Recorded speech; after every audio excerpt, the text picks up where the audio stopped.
Seja bem-vindo ao Seminário de Teologia e Vida Cristã Palavra da Vida. Você está em mais um curso de teologia cuja proposta é fazer alargar o seu conhecimento na área teológica, um curso descomplicado, contextualizado, provocativo, reflexivo e que faça sentido para a nossa vida cotidiana, porque entendemos que não só a construção conceitual da teologia, respeitando as correntes da teologia construída nesses quase 2000 anos, mas isso só não é suficiente. Nós pretendemos que a partir do entendimento bíblico, dos conceitos esclarecidos, nós possamos reproduzir isso em uma espiritualidade no nosso cotidiano e nas relações. Seja bem-vindo a mais uma aula do curso de teologia do Seminário de Teologia Palavra da Vida. Fiquem à vontade, tá? Somente as duas irmãs estão iniciando hoje com a gente. Fiquem à vontade para interromper, fazer pergunta, tá bom? A gente propõe mesmo aqui a aula presencial para isso, né? Para que vocês possam interagir, perguntar, questionar,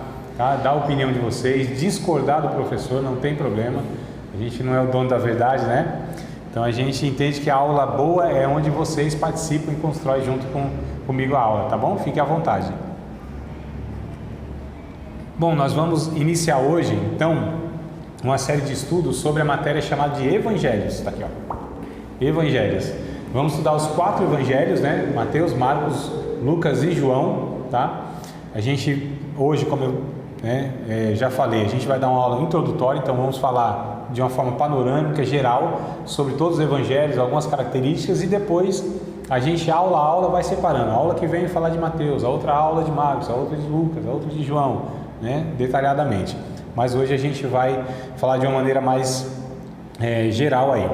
Então a gente, entre esses 4 evangelhos, nós vamos falar de 3 e nós vamos chamar de sinóticos. Tá? Marquei ali para vocês, né? Essa expressão sinótico, evangelho sinótico, são os 3 evangelhos, o Mateus, o Marcos e o João. Por que eles são chamados de sinóticos? Porque eles são semelhantes, né? A palavra sim, vem da palavra grega, né? Sim, que é mesmo, e ótico, olhar, né? Então, dá a ideia de semelhantes, tá? Sob o mesmo olhar. Os evangelhos são relatos, né, de 4 pessoas sobre, não é a vida de Jesus para contar a biografia de Jesus, né? Se fosse a biografia de Jesus, eles teriam que contar detalhes, inclusive da sua infância, e os evangelhos não fazem isso. Os 3 evangelhos, por exemplo, eles falam do período de Jesus quando era menino lá, até 12 anos. E esse de 12 anos até 30 anos, que depois aparece Jesus no ministério, não é falado. Então a proposta não é falar detalhadamente da vida de Jesus.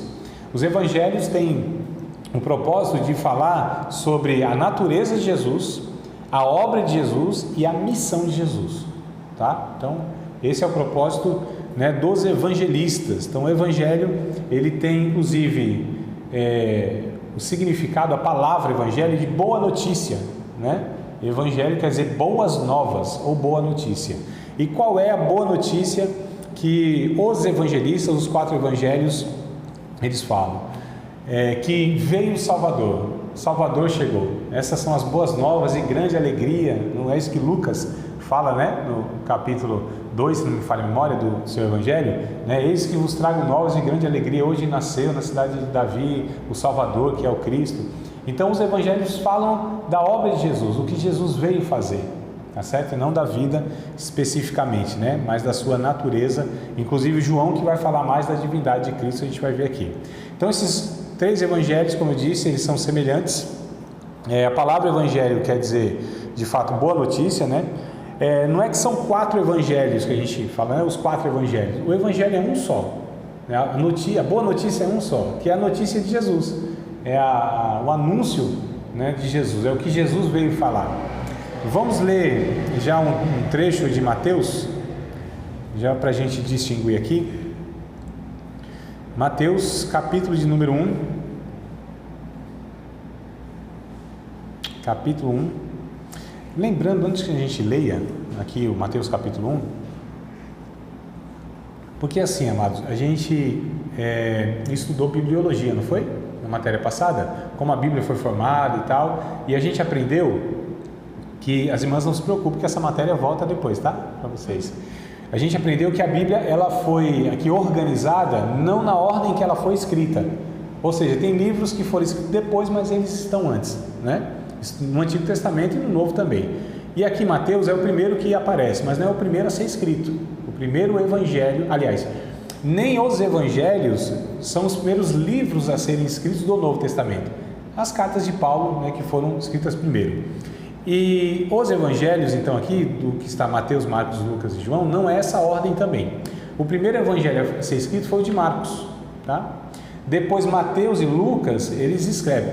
Mateus escreve depois, Lucas depois e João depois. Então essa é a ordem cronológica que a gente chama, né? Por que Mateus então está aqui em primeiro? Porque Mateus, ele escreve, aliás, cada um dos evangelistas vão escrever direcionado a um público, né? Cada um pretende comunicar a obra de Jesus, a natureza de Jesus para um público específico. Então, para quem Mateus escreve? Para um público que são os judeus, tá?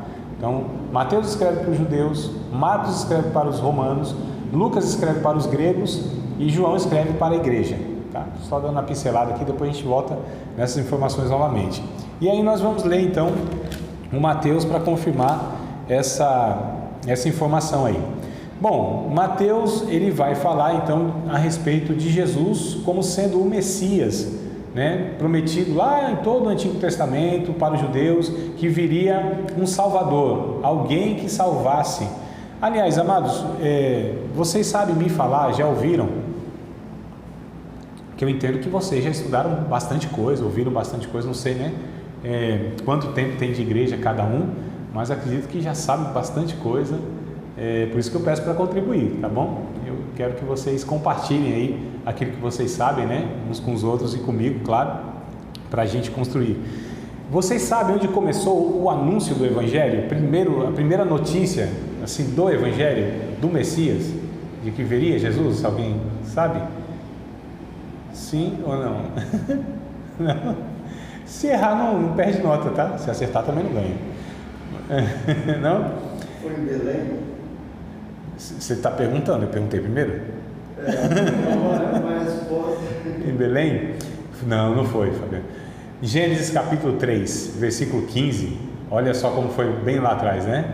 A primeira boa notícia, o primeiro anúncio que viria o Messias, que viria um Salvador, foi da boca do próprio Deus, quando ele disse para a serpente que da semente da mulher, né, haveria um que haveria de esmagar a cabeça da serpente. Ou seja, ali a gente chama de o primeiro evangelho.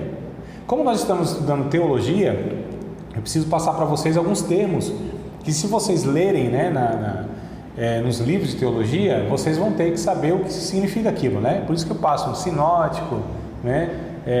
Esse aqui, por exemplo, que é proto-evangelho, né? A palavra proto quer dizer primeiro. Então, o proto-evangelho está em Gênesis 3 e versículo 15, ou seja, o primeiro evangelho, o primeiro anúncio da boca do próprio Deus que viria um Salvador, porque ali a humanidade já tinha se perdido no primeiro casal, né? Então, se eles tinham se perdido, eles precisariam ser salvos, ser achados, resgatados. E aí Deus já tinha prometido, então, aí para a humanidade, representada nesse casal, que viria um Salvador. Então, toda a história do Antigo Testamento, todos os séculos, né? Foram aí talvez 2 séculos, 2 séculos desde Abraão. Eu estou pegando Abraão, que dá para a gente datar, ou até do dilúvio, né? Esse período aí do casal Adão já fica um pouco mais difícil, mas vamos colocar aí, né, mais ou menos, só para ter uma ideia, 2000 anos. Foi anunciado, sempre eles tinham a expectativa de que o Messias viria. É por isso que a gente entende, por exemplo, que quando a mulher não tinha filho e era estéril, lá naquela cultura, ela era assim, ficava desesperada. Lembra de Raquel? Disse: Senhor, o Senhor me dá filhos ou eu morro, né? E também naquela cultura eles viam como uma mulher estéril era amaldiçoada por Deus, porque a bênção da mulher era de fato a possibilidade de trazer o Messias, que era da mulher que nasceria, né? Lógico, claro, né?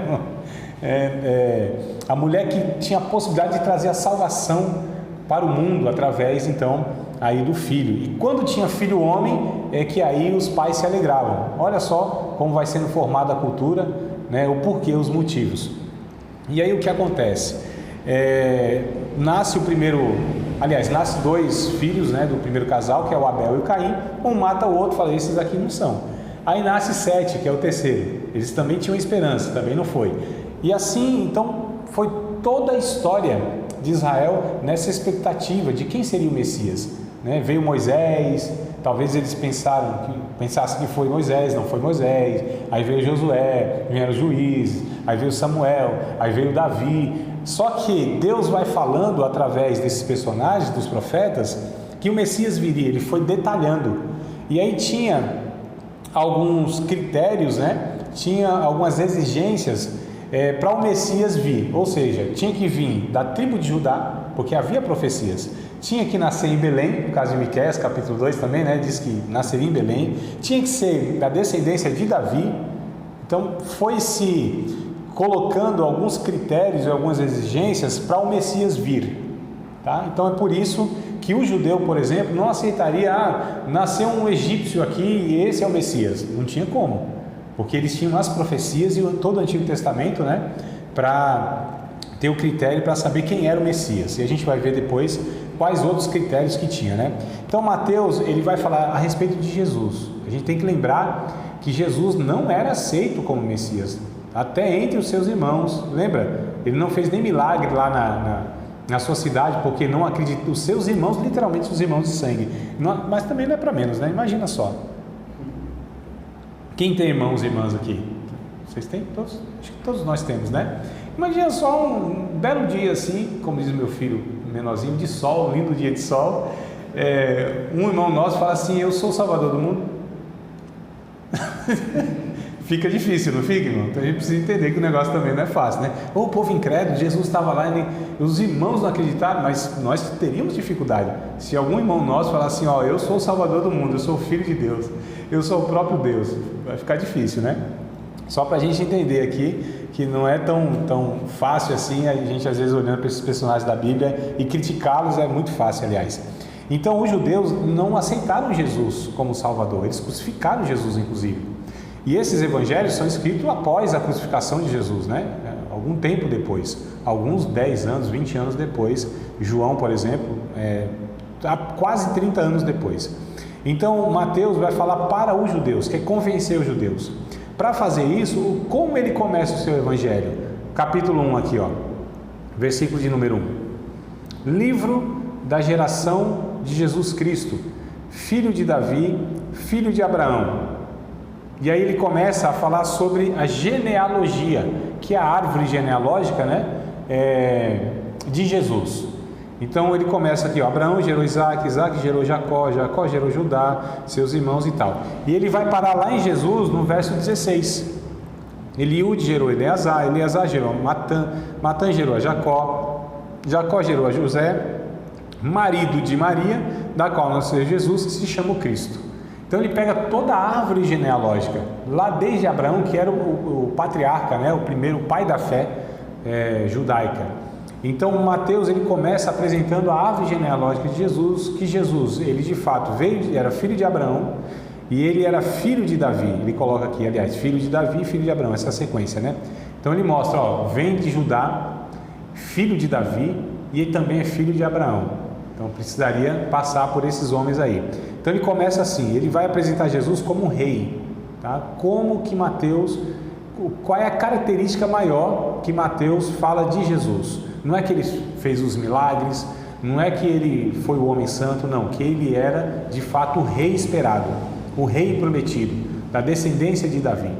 Aí a pergunta que a gente faz é o seguinte, mas se Jesus veio como Messias, por que os judeus rejeitaram ele? Por que eles crucificaram? Foram os judeus que crucificaram, não foram os romanos. Os romanos só aplicaram a pena capital porque eles que tinham autorização, né? Mas quem crucificou foram os judeus, né? Os sacerdotes, os líderes da época. E a gente se pergunta, então, por que eles não aceitaram Jesus? Porque eles esperavam um rei à semelhança de Davi. Não perguntaram para Jesus, inclusive, né? A respeito disso, tu é filho de Davi mesmo? Tal, é o rei que há de vir, e aquela coisa toda. Por que eles crucificaram então? Porque Jesus não veio no molde que eles queriam, ou nos moldes que eles esperavam. O que eles esperavam desse Messias, Messias é a palavra hebraica, né, para Cristo. Então Cristo é no grego e Messias é no hebraico, mas o significado é o mesmo, é ungido. A palavra é essa, ungido ou enviado, né? E aí por que eles rejeitaram? Eles estavam, os judeus estou dizendo, estavam oprimidos pelo Império Romano, que é quem mandava no mundo na época. Então eles estavam subjugados, pagavam impostos, né, não faziam o que queriam. Era Roma que mandava, na verdade, no mundo e nos judeus também, lá em Jerusalém, em Israel. E aí eles esperavam o quê? Que Jesus, o rei, né, se Jesus estava dizendo que era de fato o Filho de Deus, o enviado, o Salvador do mundo, eles esperavam que Jesus libertasse eles como Davi fez com todos os outros povos que atacavam Israel. Davi foi lá e venceu, né, conquistou lá as terras, aumentou, aliás, a cidade de Jerusalém foi conquistada por Davi, dos jebuseus, né? Então Davi é aquele rei que guerreia, que enfrenta todos os exércitos, e ele traz a autoridade de Israel sobre as outras nações. Então eles esperavam isso também. Judas, né? Simão Zelote também, possivelmente, que era um rebelde lá da época, que olha os discípulos de Jesus, tudo gente boa, né? Ele escolhe 12 lá que nós não queríamos jamais, nem como professor, nem como pastor, nem como nada. A gente não queria 12 homens complicados daquele jeito. E a gente fala assim, mas Jesus teve trabalho. Trabalho? Vocês acham? 12 homens foi escolhido. Passou 3 anos e meio com esses homens, literalmente 24 horas todos os dias, discipulando, ensinando, dando exemplo, orando por eles, enfim. No final das contas, depois de 3 anos e meio de um discipulado intenso, um se mata, um trai, um trai, esse que trai é o que se mata, né? Não, que trai é outro. Então um se mata, que é o Judas, um trai, que é Pedro, 9 fogem, só ficou um, que é João. Vocês acham que Jesus teve trabalho? Isso é um consolo para aqueles que lideram na igreja, discipula e tudo mais, não? Jesus teve esse resultado, a gente não espera muito, né?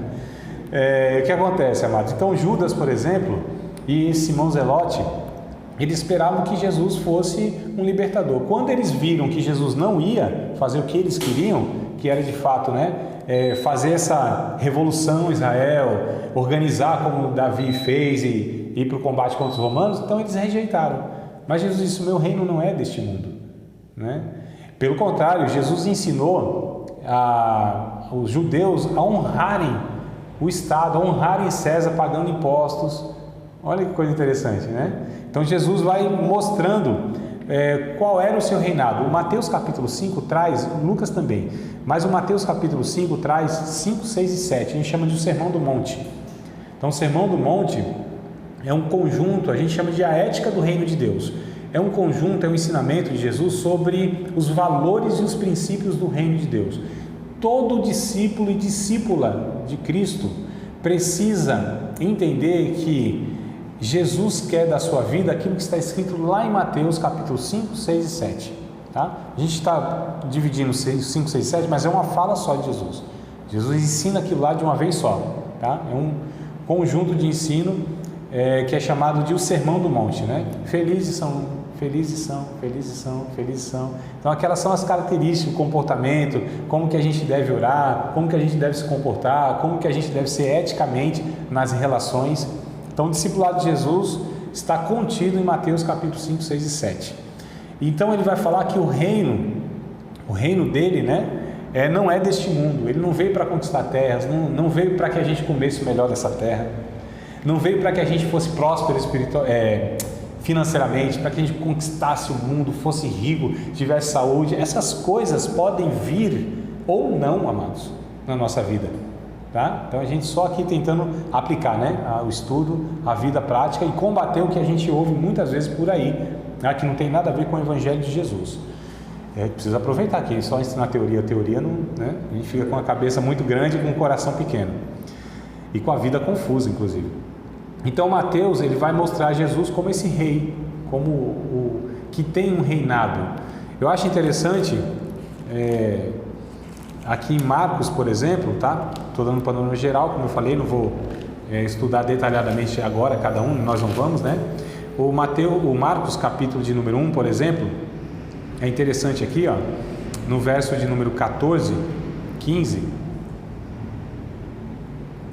Marcos capítulo 1, verso 14, versículo de número 15, Diz assim: depois que João foi entregue à prisão, veio Jesus para a Galiléia pregando o evangelho do reino de Deus e dizendo: o tempo está cumprido, o reino de Deus está próximo, arrependei-vos e crede no evangelho. Olha que coisa interessante.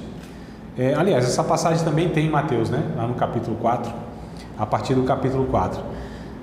Aqui, o evangelista, o Marcos e o Mateus também, vai falando sobre Jesus, o que ele vem pregando, o evangelho do reino de Deus. Olha a palavra aqui, as boas notícias do reino de Deus. Qual é a boa notícia, então, do reino de Deus? O verso 15 está dizendo, né, o que Jesus disse: o tempo está cumprido.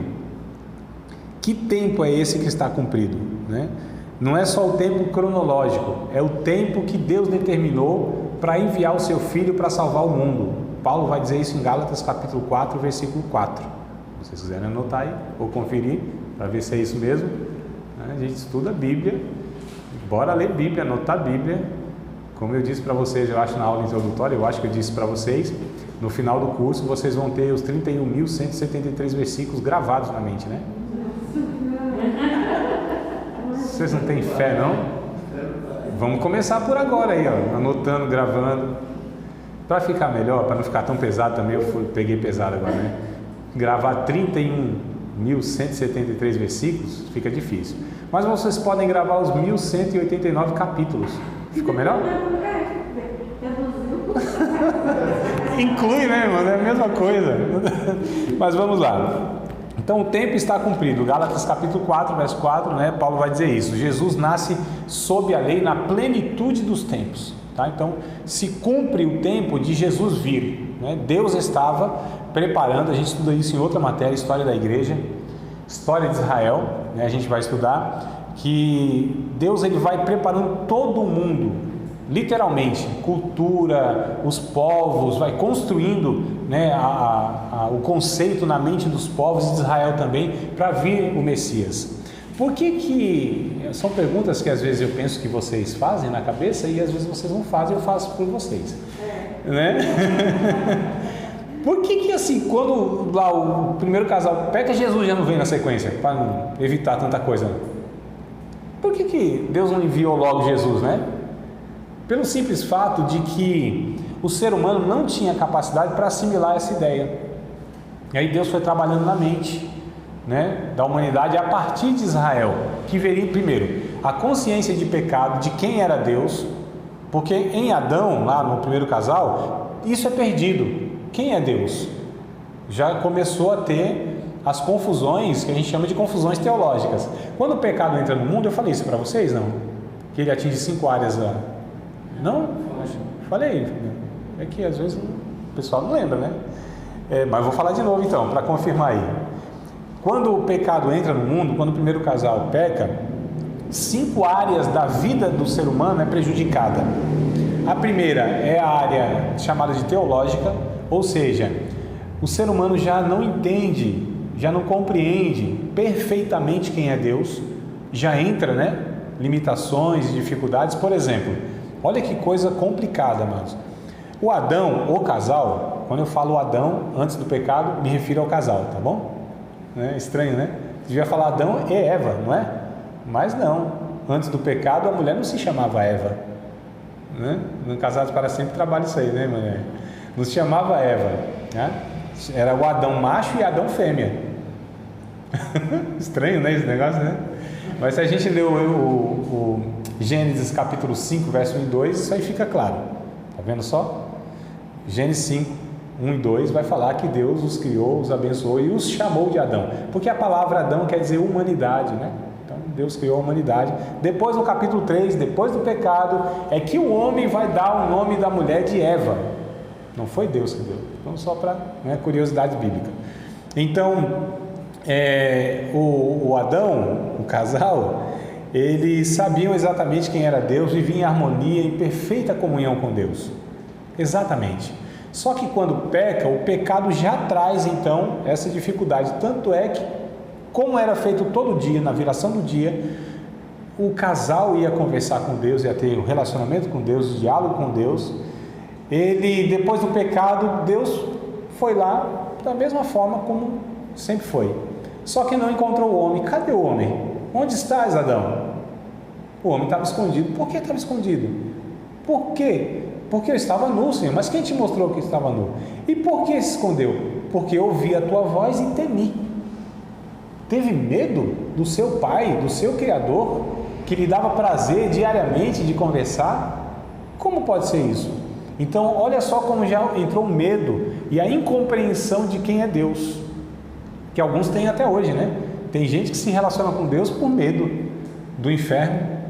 Por que você serve a Deus, irmão? Eu tenho medo de ir para o inferno. Está errado isso aí. E se não existisse inferno? A gente não amaria a Deus, não buscaria a Deus, não serviria a Deus? E se não tivesse consequência dos pecados? A gente então ia pecar à torta e à direita? E se Deus não respondesse às nossas orações, a gente deixaria de orar?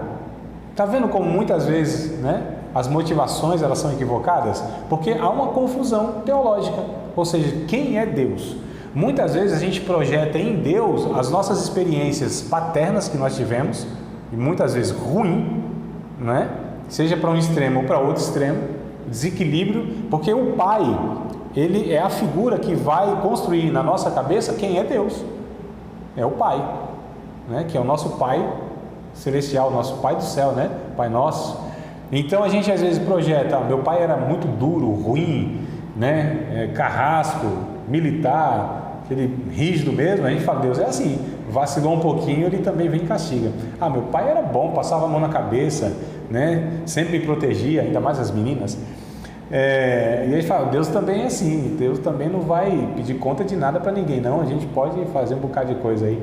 A nossa cultura, de repente, influencia a gente e a gente pensa que Deus é a partir da nossa cultura, que Deus gosta disso, daquilo. Tem gente que acha que Deus é até brasileiro, né? Né? Só não gosta de samba. Parece que não gosta de samba não, né? Na igreja não pode cantar muito samba não, tem que ser alguma coisinha diferente. E aí, ou então das nossas experiências religiosas, a gente que veio do catolicismo, do espiritismo, veio lá da Umbanda, da Quimbanda, veio lá não sei da onde, e a gente às vezes aceita Jesus e pensa que Deus é a mesma coisa do que aqueles ídolos, aquelas entidades que a gente também acreditava e servia. Então, olha as distorções que vai havendo. A área teológica, depois vem a área sociológica que é prejudicada, ou seja, o relacionamento. A partir dali, o relacionamento, o casamento sempre foi uma dificuldade extrema e intensa de convivência humana, de relação. Intensa, irmãos. Quem é casado sabe do que eu estou falando, né? As dificuldades, os atritos, né? Os estresses, né? A guerra dos sexos, um querendo se impor sobre o outro, o homem querendo mandar na mulher, a mulher não querendo obedecer, querendo manipular o homem oprime, a mulher tem as suas habilidades para fazer com que o homem faça o que ela quer e tal. Então essa guerra do sexo, essa questão difícil que a gente vê hoje, né? O maior desafio do ser humano na relação é o casamento, é o maior. Venceu isso, lidou com isso, os outros é mais fácil, né? Porque confronta a nossa natureza. Esse é o grande problema do casamento, confronta quem nós somos. É igual a criação de filhos também. Eu, quando perco a paciência com meu filho, por exemplo, não mostra quanto ele é desobediência e pecador, mostra o quanto eu sou incapaz de controlar minhas emoções e ter maturidade para remediar aquela situação sem oprimi-lo, sem bater, para descarregar minha raiva. Muitas vezes nem é para educar, né? É assim que acontece, irmão? Vamos lá. O discurso está ficando meio duro, né? A aula de quarta não foi assim não, né, Vani? Foi mais tranquila, né? Vamos lá. Então, só para falar da área sociológica, né? Lembra que o homem, porque Deus disse assim, mas quem te mostrou que estava nu? Né? Foi a mulher que só me deu. Olha, a confusão já. Transferindo a culpa e a responsabilidade para a mulher, sendo que era dele a responsabilidade de guardar o jardim e proteger a mulher. Então, percebe que já as relações complicam, né? Então, teológica, sociológica, psicológica, né, irmão? De perto ninguém é perfeito, vocês já sabem disso, né? É por isso que a gente se distancia mais das pessoas, que a gente não quer que as pessoas descubram quem nós somos, né? De perto ninguém é perfeito. Sempre tem uns aí que a gente olha no meio da rua falando sozinho, né? Faz umas loucuras. É o que mais a gente, né? Faz isso. É só olhar no espelho que a gente vai ver que tem alguma coisa errada com a gente, né? De fato, a humanidade está com um parafuso a menos e tem uns que não tem nem parafuso mais. Então a área teológica, sociológica das convivências das relações, psicológica, né, os problemas existenciais que nós temos, crises existenciais, ou seja, uma síndrome de inferioridade ou de superioridade, gente que se acha melhor do que as outras, gente que se acha inferior do que as outras, as ansiedades, as angústias, enfim, mas aquilo que a gente conhece muito bem, né, a gente experimenta na nossa vida, que é a dificuldade psicológica que nós temos, o abalo que nós temos no nosso psique, na nossa mente, nas nossas emoções. Nós somos instáveis, isso é fato. Então, área teológica, sociológica, psicológica, biológica, entrou a morte física agora. Então, eles não morriam. Agora eles começam, então, a experimentar da morte física, enfermidades, olha o que a gente está passando hoje na humanidade, né? De quase um ano para cá. Uma fragilidade absurda, onde um vírus é microscópio, não dá para enxergar olho nu, mas mata. Um mosquito mata. A gente parece que esqueceu, né? Do tal do chikungunya, dengue, tudo isso aí parece que sumiu, não sumiu nada. Tá tudo aí também. Também mata, né? Se não fosse algumas vacinas, a gente morria assim. Aliás, deixa uma criança sem tomar as vacinas, aquelas iniciais. Vê qualquer gripezinha, qualquer coisa, morre. O ser humano é frágil, né? Frágil.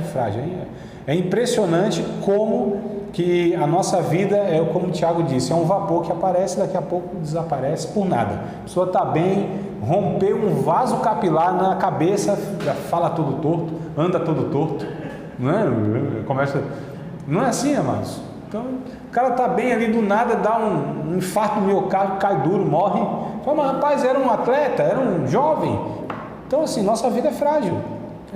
É um sopro mesmo, a gente vai embora. E a área ecológica, então essas 5 áreas, ou seja, o mundo foi afetado, a criação foi afetada, né? Aquecimento global, poluição, desequilíbrio, né? no ecossistema, tsunami, terremoto, furacão, um bocado de coisa aí, toda a criação foi afetada. Olha o poder destruidor do pecado, e a gente muitas vezes não tem essa dimensão. Então, dado tudo isso, ou seja, o ser humano e a criação foi afetada pelo pecado, haveria necessidade de um Salvador, de ser enviado alguém. E aí, quem poderia ser o Salvador? Quem? Moisés? Aliás, Abraão, Isaac, Jacó, Noé que não foi, né? Eu estou atropelando tudo, né? É que é muito longo, aqui estou tentando resumir. Mas veio lá depois o dilúvio, e Noé teve lá a segunda chance de fazer tudo diferente. O que ele fez? A primeira coisa que ele fez: planta uma vinha, enche a cara de cachaça, se embriaga, dá aquela bagunça toda, o filho amaldiçoado e aquela bagunça que a gente já sabe. E por que isso aconteceu? Porque o capítulo 6 de Gênesis mostrou que a humanidade estava assim, inundada na depravação, no pecado, coisa horrível, violenta, soberba, negócio absurdo, né? Então a gente viu que o negócio estava ruim mesmo.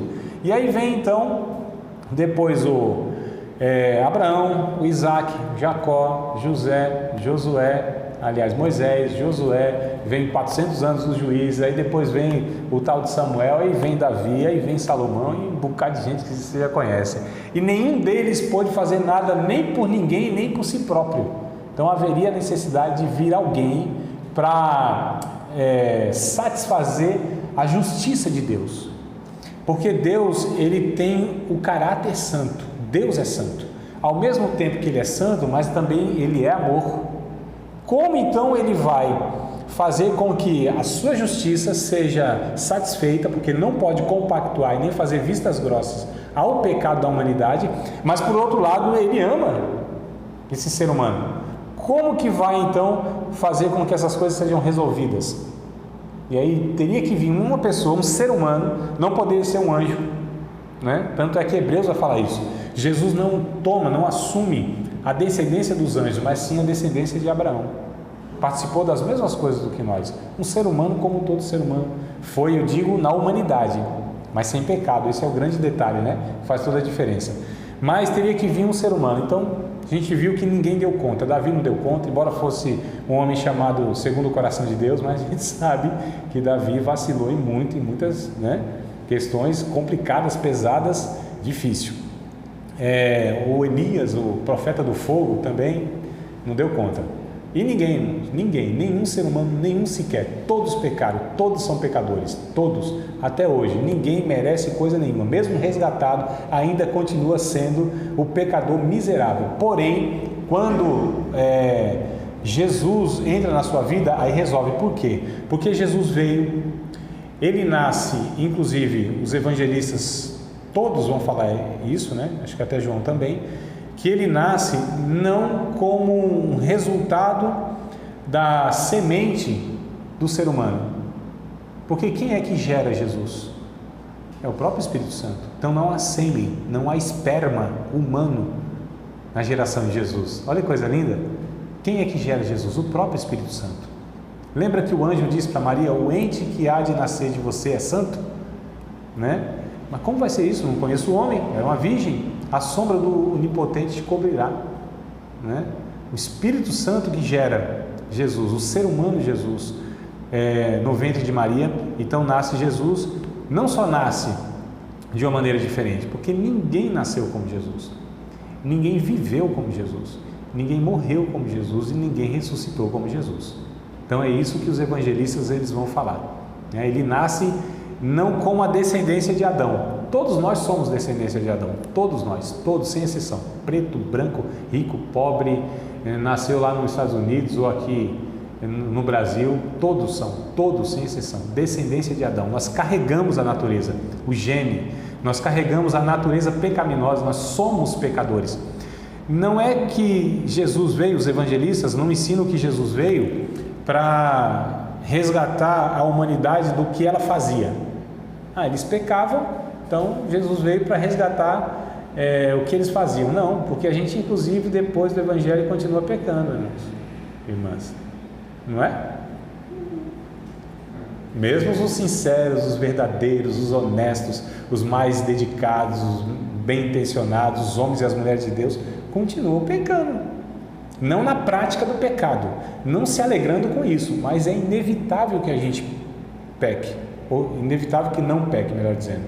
É inevitável, porque a gente peca por pensar o que não deve, por falar o que não deve, por fazer o que não deve, por sentir o que não deve. Quem é que escapa dessas 4 vias? Pode ir para as montanhas, como fizeram os primeiros cristãos lá, os monges. Foram para a montanha, vão se separar dessa sociedade pecadora, vão lá para as montanhas, ficar lá orando, jejuando e tentando fazer assim umas boas obras aqui entre nós aqui, servindo uns aos outros, né? Fazer voto de pobreza, jejum, oração, leitura de Bíblia.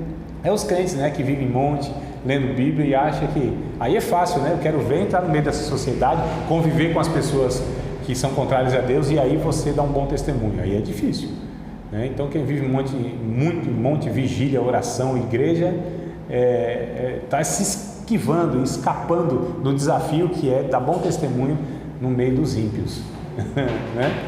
Então, que é bom, é gostosinho, né? Ficar ali na presença de Deus e tudo mais. Coisa boa que aluno de teologia, as irmãs de teologia não tem medo de barata, né? Principalmente as pentecostais. Não tem, não. Então, não se desespere, não se apavore. Ao vivo é assim, olha. Isso. Ainda mais a esposa do professor. Tem que ser ungida, sapateando no fogo, matando um inseto enviado do inimigo. Tudo gravado aqui, para testificar que quem estuda teologia é mais valente, forte, enfrenta o adversário, o inimigo, vindo do esgoto. Então vamos lá, amados, tudo isso aqui é gravado. Coisa boa, para quem não sabe o que está acontecendo, venha ver, vem ver. Então vamos lá, amados, nesse panorama geral, vamos até uma água aí.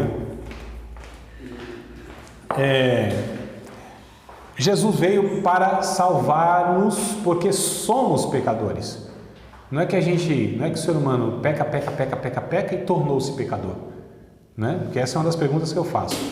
Nós somos pecadores porque pecamos ou pecamos porque somos pecadores? O que vocês acham? Nós somos pecadores como? Nós pecamos, por isso nós nos tornamos pecadores? Ou nós pecamos porque somos pecadores? Nós somos pecadores, né? E por isso pecamos. Não é que a gente peca e se torna pecador. Nós somos. Então Jesus veio para salvar aquilo que nós éramos e não apenas por aquilo que nós fazíamos. Jesus não só veio resgatar os nossos pecados, mas sim o que nós somos na natureza. É por isso que os evangelistas eles vão dizer a respeito da necessidade de nascer de novo, de receber uma nova natureza, a natureza do próprio Jesus, porque Jesus é o ser humano como o ser humano deveria ser. O mais ser humano, os evangelistas vão mostrar para nós, o mais ser humano que já viveu nessa terra, pisou nessa terra, é esse Jesus, que chora, que sentiu fome, que sentiu sede, que sentiu cansaço, que teve inclusive, olha só, a sensação de abandono do próprio Pai, quando ele disse na cruz, Deus meu, por que me desamparaste? Quando ele se sentiu solitário ali na cruz, quando ele ficou angustiado até a morte, diz a Bíblia, tanto é que ele começa a orar e gotas de sangue começam a sair dos poros do seu corpo. Quando ele sofre a solidão e o desprezo e o abandono dos seus amigos, quando ele tem fome, tem sede, tem sono e dorme no barquinho.